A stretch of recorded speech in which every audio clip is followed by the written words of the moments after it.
You are listening to Radio Maria Canada. We now present the Health Hub, hosted by Kathy Biasi.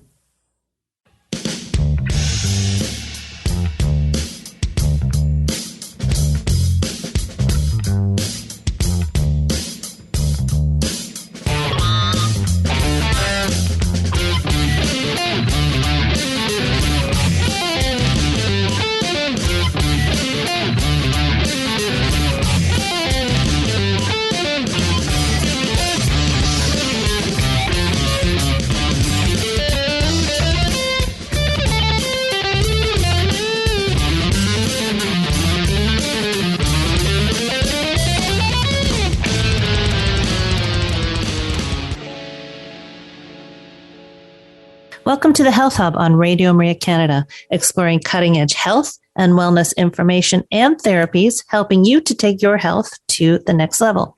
I am your host, Kathy Biasi, and I am an holistic nutritionist and a professional cancer coach. Teachers are entrusted to educate, provoke thought, and engage young minds in order to give them a foothold for their future. They inspire and motivate our kids, help them to develop life skills, and navigate areas of difficulty. They are guides and mentors to our children. And as the demands of this noble profession evolve, developing resources and offering the support that teachers need, both professionally and on a personal level, must also evolve. And with us to talk about this is Dr. Traci Scheepstra. Traci is an award-winning teacher educator with teaching experience at 3 top-tier Canadian universities in education and dance. She is an educational researcher, teacher mentor, and elementary artist specialist. She received her Ph.D. from the Ontario Institute for Studies in Education at the University of Toronto in curriculum, teaching, and learning. Her doctoral research focused on school-related gender-based violence in elementary contexts. She also completed her Master's of Arts in Dance and an Honours Bachelor of Arts in Fine Arts Studies and Dance at York University. With a career that spans over 3 decades, Traci has taught in a variety of educational settings with learners of all ages. Her work focuses on curriculum, pedagogy, and research in the fields of holistic curriculum, experiential learning, arts-based education, Indigenous knowledge, and mental health and wellness. This was such an enlightening conversation for me. We talk about holistic curriculum, what that is, how the changing landscape of education is impacting our teachers, how a mentor can be of such value for a teacher during this time. So many things. I really, really enjoyed this conversation with Traci. So I do hope you stay with us. We will be back in just a few minutes to speak with her. You are listening to Radio Maria Canada. We now continue with the program, The Health Hub, hosted by Kathy Biasi. Welcome back, everybody. Today's show has been recorded, so no opportunity for calling in. Please do follow us on our social sites. We are on Instagram, Twitter, and Facebook, and we are at the Health Hub RMC on those locations. Traci, welcome to the show. Thank you so much for being here with us today. Thank you so much for having me. Such an interesting company. Is it a nonprofit or is it a charitable? What is it now? I'm not 100% sure. It's actually considered a nonprofit. A nonprofit. And we're going to get into all the details of that because it's, when I was given your name as someone that I should really take a look at because of the wonderful things you are doing, I was really taken with everything. I think it's a wonderful thing that you are doing to support our teachers.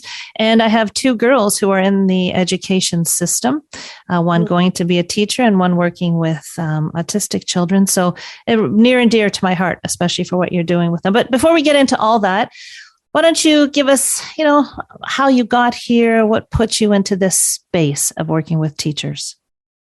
So I've actually been in education for 30 years. I came about it in a bit of an interesting way. I always thought I wanted to be a classroom teacher and decided that I wanted to be an arts specialist instead. And so many years ago when I did my undergrad, I was doing an arts degree and I was doing a lot of work in schools teaching dance education.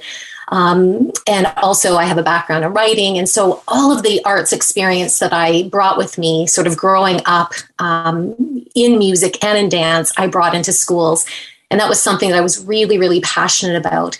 And so I started at a creative arts center many years ago, and I taught a number of families for about 14 years. And in doing that, I went into schools and I was an arts specialist where I would bring programs into elementary schools so that teachers could really get a sense of how they could also, bring the arts into the classroom and into the curriculum. And then I decided that I was going to sell my business and go back to school. I felt like I wasn't able to really do the work that I wanted to do on a broader scale.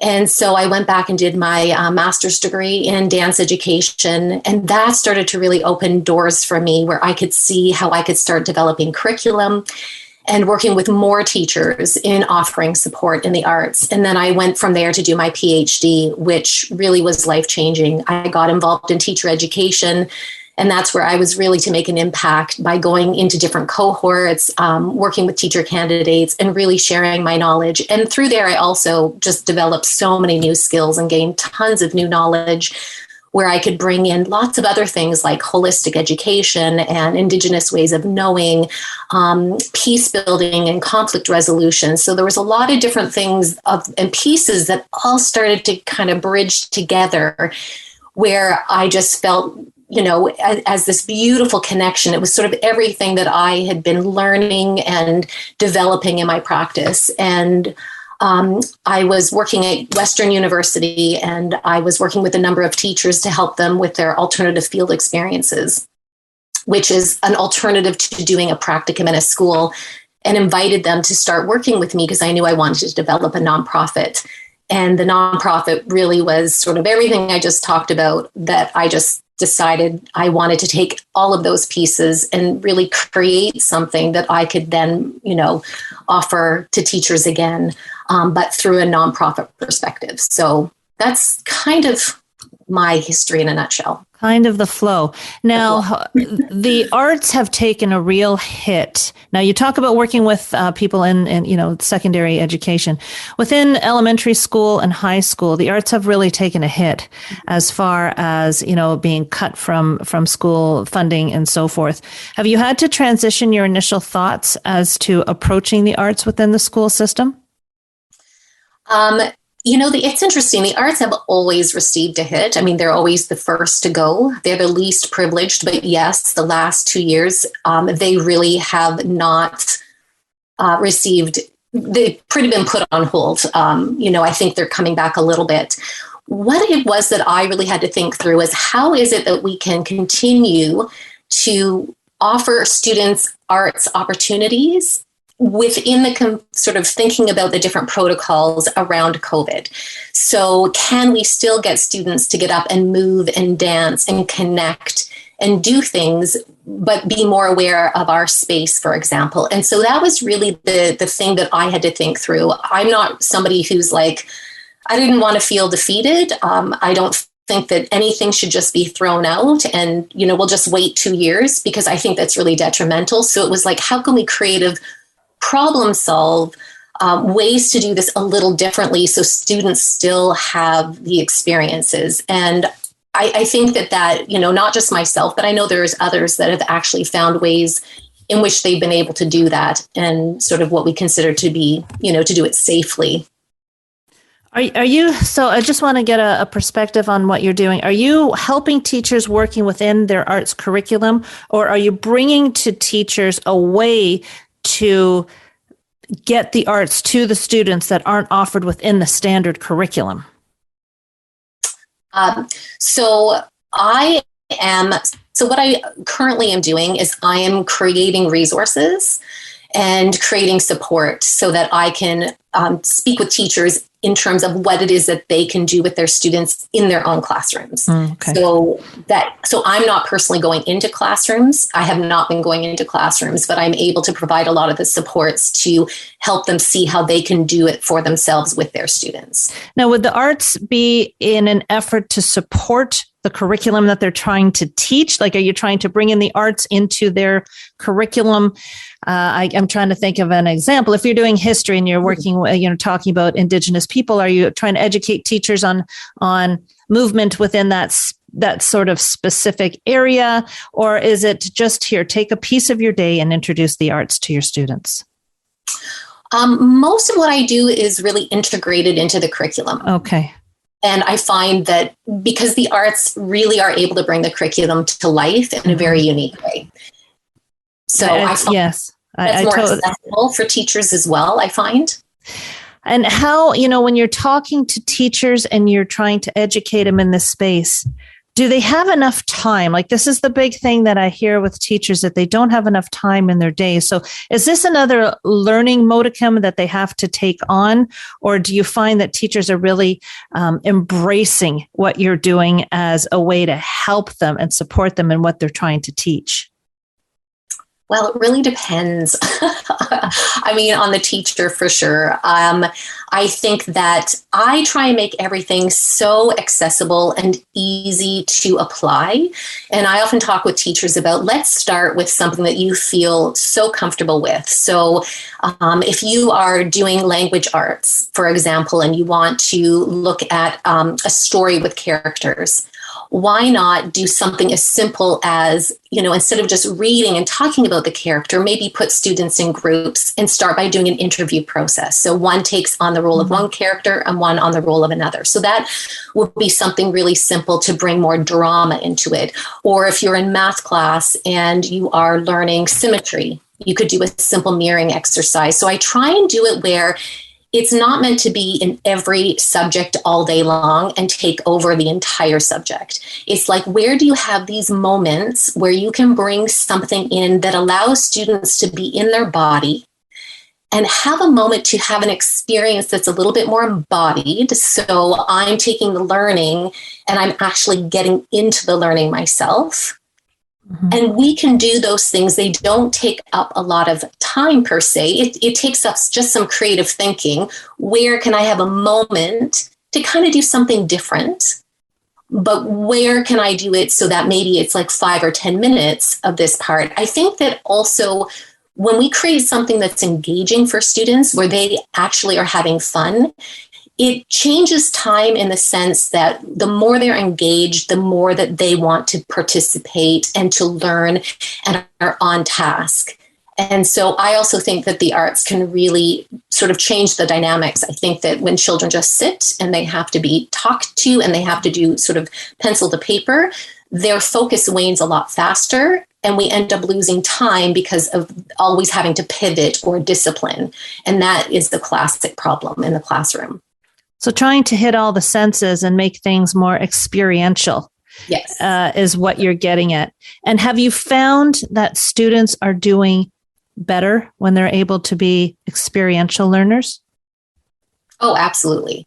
Absolutely. It increases their engagement.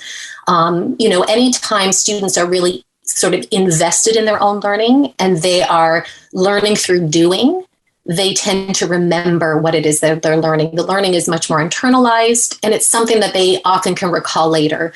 I'll give you an example. When I was teaching at Western and I was doing the dance drama program, I did that for 5 years. And some of the best memories that my students had was of the moment when they were in a class and the teacher said, okay, everybody get out of your seats and you're going to be the electron, neutron, and proton.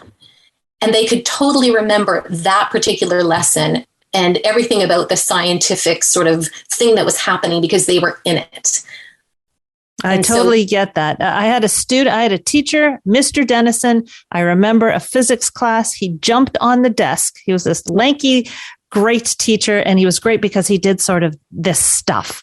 And he jumped on a desk and he was trying to show us and trying to, with his body, no, I can't remember the exact lesson, but show us how these things reacted. And I thought that is just awesome.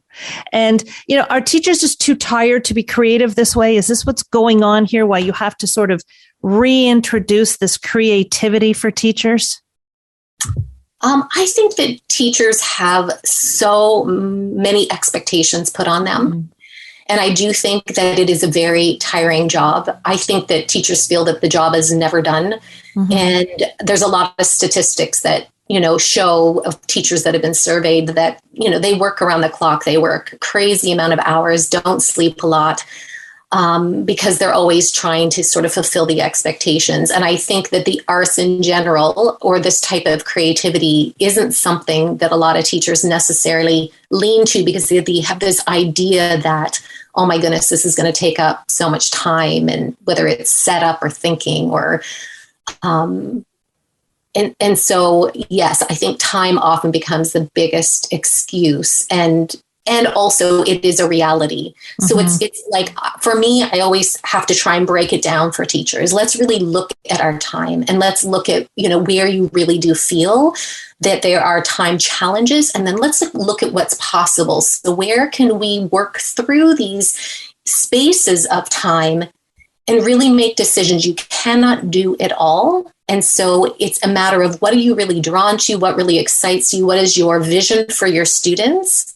Now let's look at how we utilize our time to get where we really want to go. So I think that's a big part of looking at sort of how we think of time, and then how we are able to really manage our time in the best way for ourselves and our students. And then I imagine that once teachers have worked with you and have tools, that this just starts to take on a life of its own. It becomes part of the teaching process. I would envision, for me, a teacher wants to be there teaching their students, and where they're seeing successes feeds them. Yes. And so the tools that you're giving them would just, they start off maybe in a small space, and then they're seeing what you're telling them and bringing it to different. And to me, that's the embodiment of a great teacher, is adapting and seeing your students and getting them involved and learning. So I think what you're doing is absolutely wonderful to support our teachers. They're in and out of teachers college so quickly, and they're taught the curriculums, how to, all this and that. And then they come out and it's okay. I've got sort of that book knowledge. How do I translate that?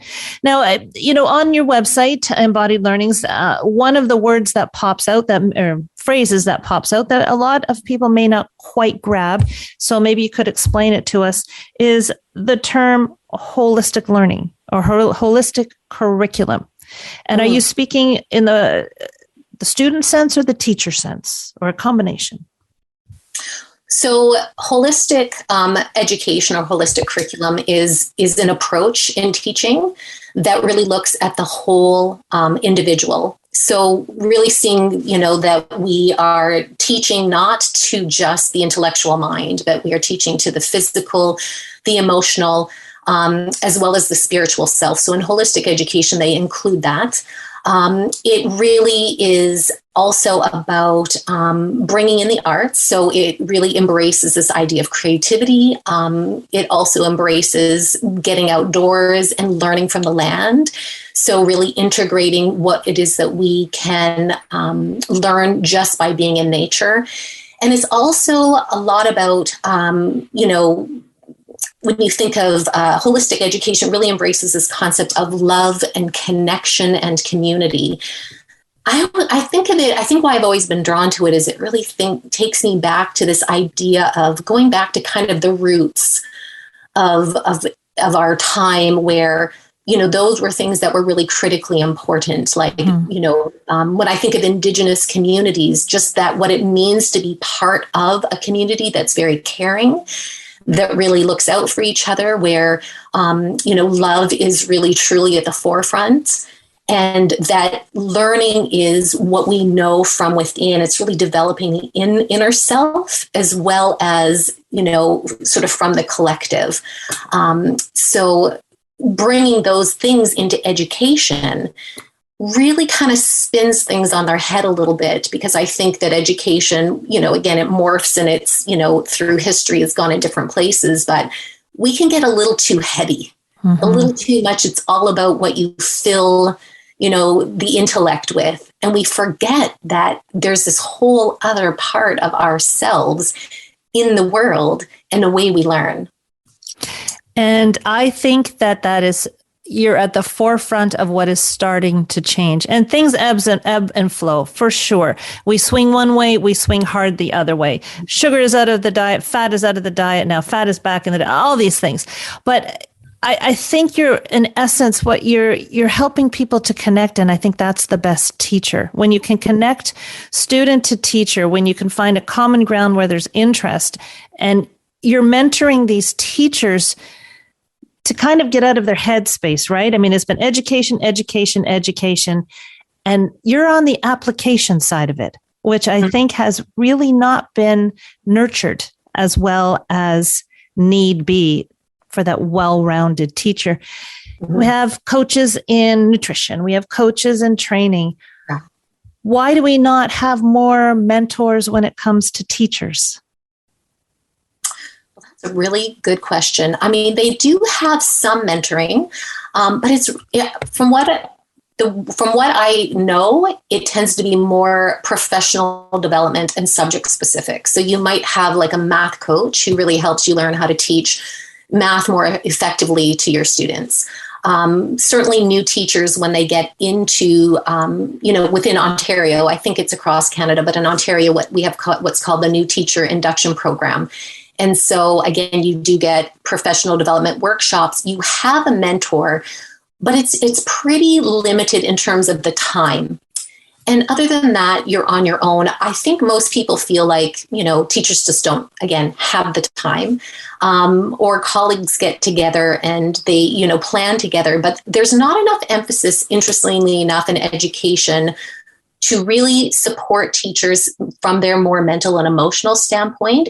Everything comes down to how are you impacting your students from a very academic sort of scholarly perspective, like what are they learning and how are they succeeding? And of course, we could get into assessment and how we've gone through a very big period where that was really the end all be all. Like, I think the last at least 10 years, assessment's been a huge piece. So whenever there's these focuses, if there's any kind of support, it tends to go towards that focus.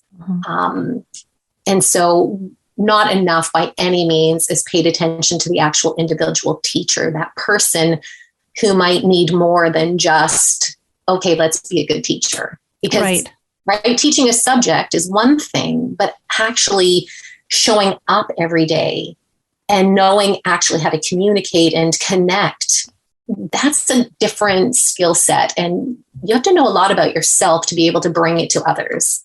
The mental health space of teaching. Yeah, absolutely.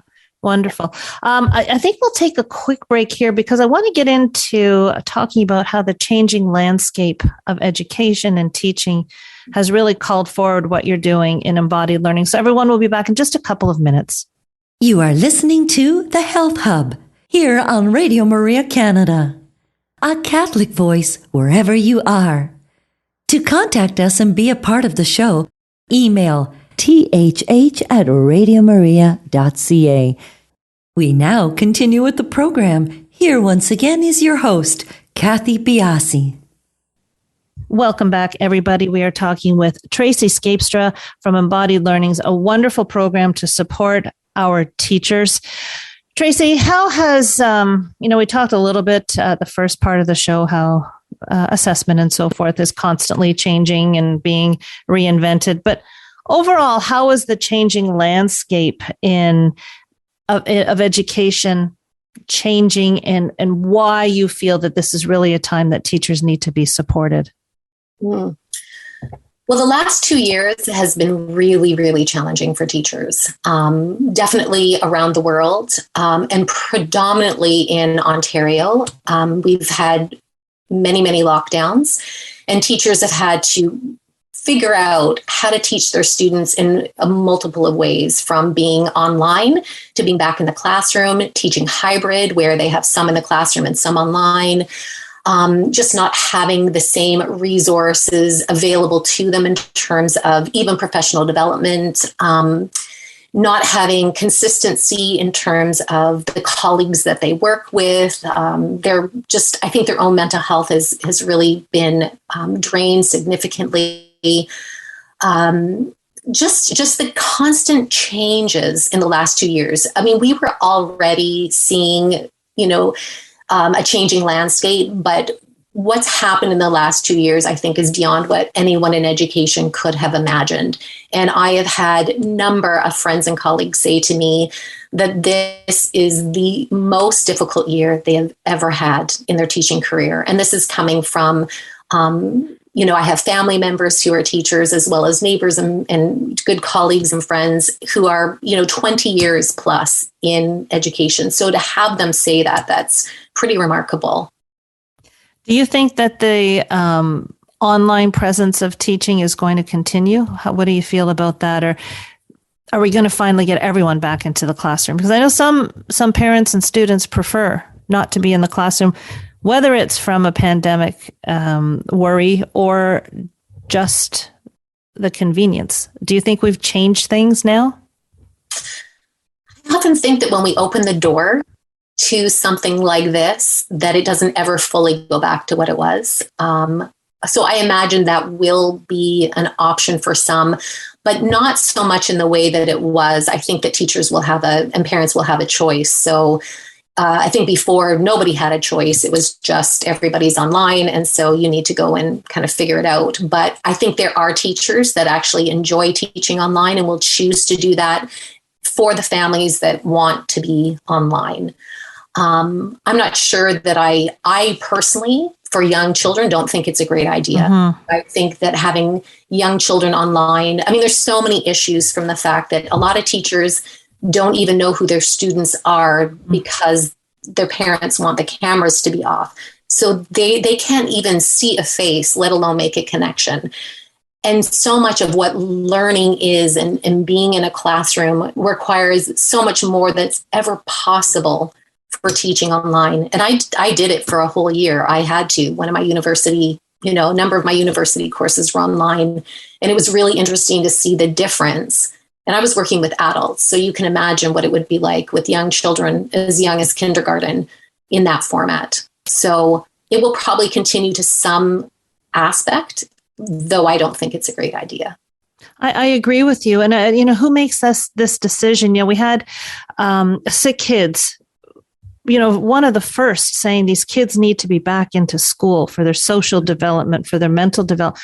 Who would make these decisions to stay online? And is that not just a completely different type of teaching? 100%. Absolutely. Yeah. Teaching online is, it's very one-dimensional. And well, first of all, if you have a 20 children in a class, you cannot see all of them all on one screen. So you have to flip screens.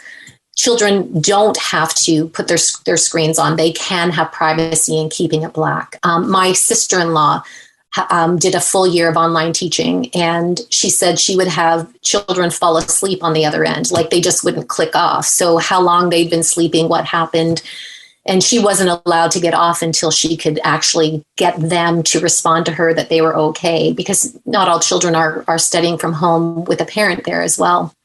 So there's just there are just so many complexities to the online sort of teaching, and its subject is very specific too. So, for example, my cousin is a high school math teacher. She's the department head. She's been teaching math for over 20 years. She said teaching math online was one of the most excruciating experiences because there's something very different about being in the classroom where you can walk the aisles and watch body language and just sort of see the work that students are doing on paper and then bringing them up to the board and having them actually work and write and see the process of them solving a problem. And she said all of those things that, make up how it is that we teach, because we teach with our whole bodies. We don't just teach with our brains. And much of that also was gone. And you just can't create something that makes up for that. So. No, and the sharing of ideas, I taught online as well, and people off camera, and I was doing a 3-hour course, 3-hour segments, so twice a week. And I kept saying, please ask questions, and when you're in the classroom, there's so much more exchange of knowledge by questions that are asked. I just find that you're cutting off a large chunk of the curriculum and the program. You're teaching the curriculum and then someone will ask a question. And if I don't know the answer, I'm going to learn it and I'm coming back to the classroom and I'm talking about it. And I just feel that it's just so much more learning when you're present. As with anything, when you're present, when you're in the moment, no distractions, it just seems to me to be so much more ideal than, especially for children, children. Absolutely. I mean, so much of the way I teach as well is that I really like to get people moving. I like to get them out of their desks and getting in new groups and just having the opportunity, even just to move for the sake of, we need to just get our brains, refocused a little bit, right? After about 20 minutes, we tend to lose our attention, get a little tired. And it's very exhausting to even be in front of a computer for hours on end, even if you, right? Even for children, if you do take those little breaks here and there, there's something about the sitting in front of a screen that is very different than sitting in a classroom in front of a teacher. So that in itself is and it would be interesting to know, it's very well researched that, the blue light from screens can impact sleep. It would be very interesting to see, if there was ever a study done on the amount of time the kids now are facing in front of screens and their sleep habits. The other issue that I think, I'm not a teacher, but I just, looking at what my daughter-in-law is a teacher, is bringing these kids up to speed. They have not had 2 years of full education, and going through elementary school, maybe you can make up a little bit. Once you hit university, I'm not imagining that they're taking their time or have patience to say, well, I know you've gone through a couple of years. So of lesser education than is ideal. But when you hit university, it's every man for himself, as far as what I remember as a student. So what is going to happen, and how are we going to make up the knowledge that hasn't been able to be given to the kids over this last 2 years? And here's the thing that I'm really grappling with is that I think it is really important that we really want to look at the learning gaps, but we have to be careful we don't just focus on getting kids up to speed with what it is that they've missed, because there are so many mental health issues as well. And so if we kind of aren't doing both at the same time, which might make the process a little slower, the pressure students will feel about having to catch up, to do the work without really attending to the trauma. And I believe that, COVID has created a great deal of trauma on many people in different ways, because I think many people have gone through this differently. But ultimately, there is a trauma, just the lockdowns or the fear, whatever it may be. And we have to attend to that as well. And so I really feel that what's happened is we're teaching a lot to subjects, to get kids like, okay, we kind of missed out. Let's teach this subject. Let's keep going. But we are forgetting to say, where are you? How are you doing? How are you feeling? What do you need? Because at the end of the day, if children are really unhinged, they are emotionally unregulated, they have fear and anxiety, it doesn't matter how much they are taught something, it's not going to be with them, because they'll keep coming back to those thoughts of, I'm not okay, I'm not okay. And that looks different across every single age group. When you're a youngster, grade 5 and younger, grade 6 and younger, you may not even realize what has happened and how you've been impacted. But I had one teacher tell me that she's never had a class that lacks empathy, like the first class back that she had. And she couldn't put her finger on it.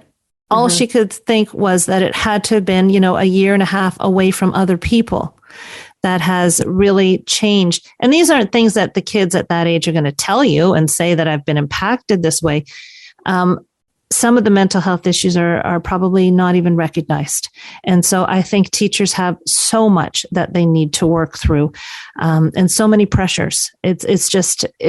it's outstanding, the number of different angles that these teachers have to cope with. If one of them was wanting to come and work with you, what does that look like? Oh, so we always start with a discovery call. So I offer 30-minute free calls where I can really get to know the teacher and what it is that they're looking for. So it's just a time for me to be able to ask questions and really listen intently and get a sense of, what it is that they need support with, what direction do we want to go in together? So that's the first thing. And then once I get a better sense, then I can offer options. We could work together and do mentoring. We could do it where it's just, we start off and work just one session at a time. And from there, really sort of look at what your intention, what goals do you have, and then just kind of build something together that takes them in the direction they want to go. It could be, though, that somebody is calling me because they really want to do things that are more around mental health and creativity, and they're really looking for ideas that they can bring into the classroom. So maybe they themselves don't need mentoring per se for their own well-being, but they're kind of at a loss of what they can do with their students. And so again, we can talk about, well, what would that look like? And then I would be able to work with them, give them ideas, provide resources that they can then start applying with their students in the classroom. And then we can see how is it working and what else might you need. And so really it starts with that sort of call of, getting to know each other and which direction do we want to go, and then building something very custom to their needs. And is this over a number of sessions? Is there a cost involved to the teacher? So the initial call is free. And then if we were to go into, again, any kind of mentoring, whether it's more just for them specifically, their personal self, or it's more to do any kind of work in the classroom where they're looking for that support for resources planning. Again, we can do it where it's just building one-on-one, sort of pay as you go. Or we can look at it as a package. So that is really up to the teacher. Of course, it really helps me to understand sort of what they have as a budget. Mm-hmm. And we can work within that budget. I mean, I created this nonprofit because I really want to help people. Mm-hmm. I love what I do. I am so passionate to make a difference for teachers and their students that I'm really open to really just working with what it is that teachers need and finding a way to get them where they want to go. So, does this help with burnout, do you think? I'm sorry, does it help with? Does this help with teacher burnout? Oh, absolutely. Yeah, absolutely. And that's where, actually doing teacher mentoring or coaching would really come in. And in doing that kind of work, that's where we really get into, getting a bit more of the history, like what got you into teaching and, sort of what do you see for your future? And let's look at where are the places of burnout happening? Like, is it due to COVID and sort of systematic, or is it also related to boundaries and time management issues?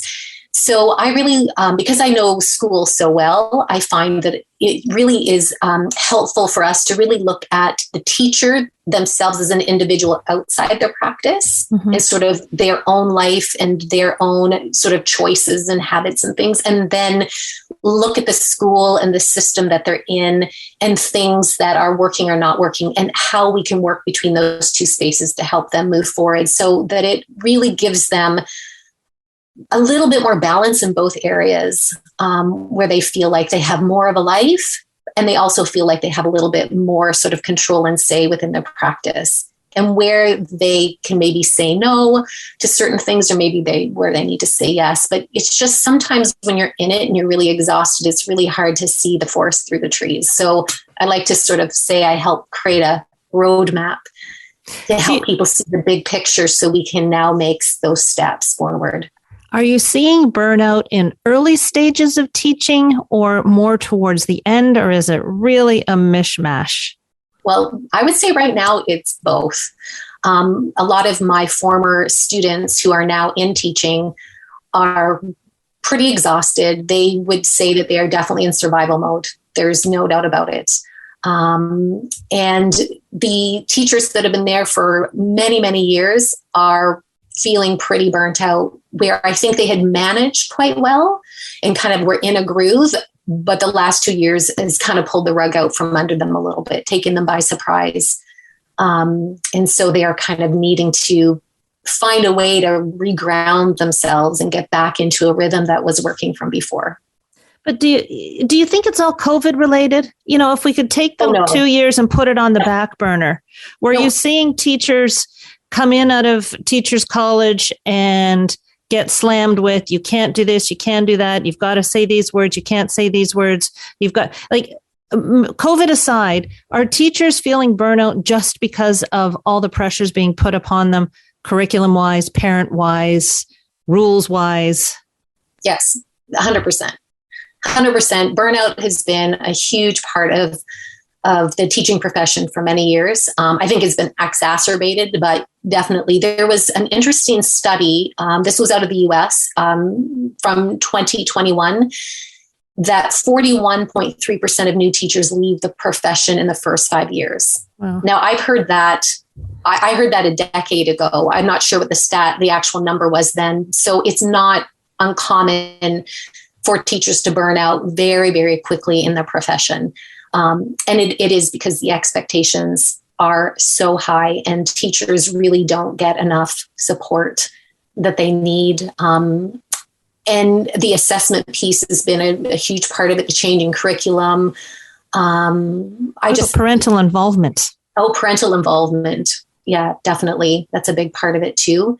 Mm-hmm. So yes, I think there are a lot of there's not enough sort of balance. Things aren't boundaried very well. Mm-hmm. And so I think teachers just feel that there's sort of this onslaught. Yeah. There's no purist of a teacher anymore, right? The teacher is now not just the educator. They're the disciplinarian sometimes. And yeah, there just seems to be so many. And like I said, I have a daughter-in-law and 2 kids that are and I just see like the rules and where do you go to try and find your answers as a teacher and where do you get the backup? And I'm not even involved in it. And I just feel that the teachers, so much different than when I went to school, so much different. There was definitely a division between home and school and, you know, especially for a student too, you know, not just the teacher. School was school, home was home, and there was really no crossing. My mom and dad weren't too involved with school and just a very different horizon. Unfortunately, I could talk about this for a long, long time because I'm very passionate about this, but we're coming to the end. If people want to reach out to you to find out about your resources, what you can do for them, cost and everything, where do they look? So the best place to go is our website, which is www.embodiedlearnings.com. And they can also find us on Instagram. We're really, really active on Instagram as well. And so if they go to our website, that's Embodied Learnings on Instagram. We post tons of resources and tips and strategies and all kinds of really great things for teachers there.